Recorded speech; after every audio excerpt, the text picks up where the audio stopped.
বিসমিল্লাহির রহমানির রহিম।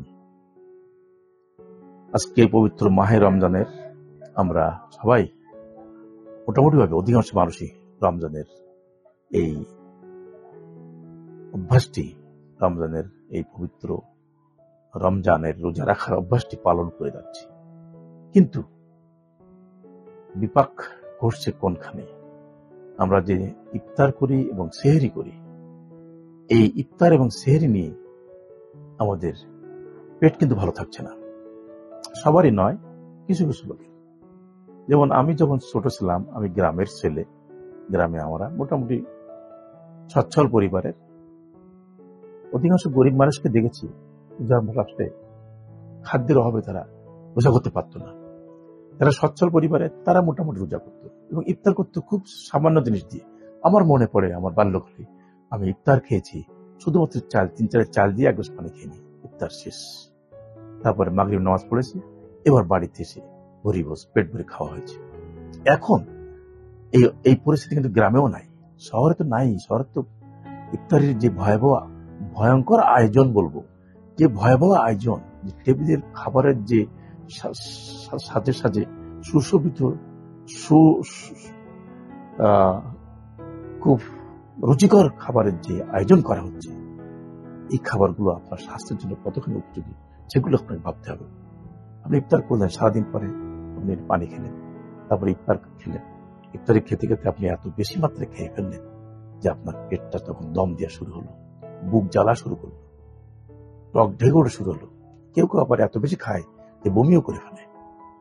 রাস্তার পাশে যে এত রেস্টুরেন্ট, কত বাহারি আয়োজন তাদের ইফতারে, যেমন সুস্বাদু তেমনি সুদৃশ্যের খাবারগুলো দেখলে খাইতে ইচ্ছে করে। কিন্তু এই খাবারগুলো যেভাবে তারা বানায়, ওই বানানোর পদ্ধতির মধ্যে কিন্তু ত্রুটি আছে। ওদের বাবুর্চিগুলো তারা বানায়, তারাও নোংরা থাকে। যারা খাবার সার্ভ করে অধিকাংশ নোংরা হাতে খাবার সার্ভ করে দেয়।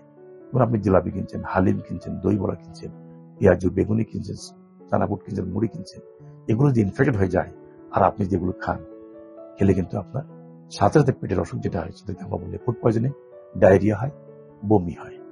তো এইগুলোর দিকে আপনার খেয়াল রাখতে হবে। এই যে ইফতারি যখন খাচ্ছেন, আবার শেষ রাত যখন আমরা ভাত খাই, সেহরি করি যেটাকে আমরা বলি, সেহরি যখন করি তখন কিন্তু প্রচুর খাওয়া হয়ে যায়। প্রচুর খাওয়ার কারণে দেখা যায় যে আপনার সারাদিন একদম অলমোস্ট দুপুর 12টা পর্যন্ত আপনার পেটের অস্বস্তি ভাবটি যাচ্ছে না। অস্বস্তি, পেটটা দম ধরে থাকে, বুক জ্বালা করে, বমি হয়, বমি ভাব হয়, এইগুলো ভাব থাকে। তারপর দুপুরের পরে থেকে আস্তে আস্তে পেটটি খালি হতে থাকে, তখন আপনি স্বস্তি বোধ করেন।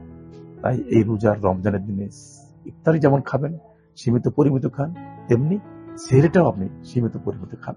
তাহলে আপনার রোজার ভাবটি, রোজাটা রাখাটি আপনার পারফেক্ট হবে, শরীরটাও ভালো থাকবে এবং আপনি রোগমুক্ত থাকবেন। তাছাড়া অনেক রকম খাবার আছে কিন্তু বাজারে, যে সমস্ত খাবার বানানো হচ্ছে, সেই খাবারগুলো যদি কোন রকম কন্টামিনেটেড বা কোন রকম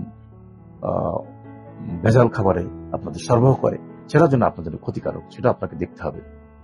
আর এই রমজানের দিনে আপনি যত পারেন দুগ্ধ জাতীয় খাবার, ঘি জাতীয় খাবার, মাখন জাতীয় খাবার, গরু মাংস যত কম খাওয়া যায় ততই আপনার জন্য মঙ্গল। ধন্যবাদ।